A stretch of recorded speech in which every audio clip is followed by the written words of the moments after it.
They found Baker's remains this week behind a home in Catawba County. The 19-year-old vanished 2 years ago. WBTV's Sarah Batista live following the story. Sarah, what's the latest? Well, we know Mitchell is listed in this warrant as the last person to see Baker before he disappeared. Tonight we know he had been living in Florida with his wife and his 5 daughters. That's where he was arrested in Orange County. Earlier we did talk with Baker's family before this arrest, and they said finding him would bring them closure.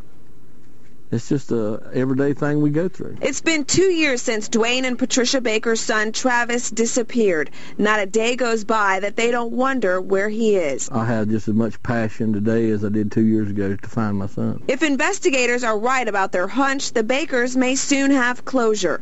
Deputies spent the week searching this property on Eulalia Lane after receiving an anonymous tip that Baker had been buried there. Cadaver dogs found skeletal remains in the backyard of this home. From what I understand, everything about the remains fits the description of my son. Friend Christy Stain stopped by to find out more. It really is surprising for it to just pop up. According to a search warrant, investigators also found car parts and textiles. The warrant says Baker was headed to a friend's house, John Mitchell's house, to take him narcotics the day he vanished. That was in April 2007. Since then, the Bakers have searched relentlessly for their son, hoping for closure. If it is his remains, I can put him to rest and have a little closure and peace of mind.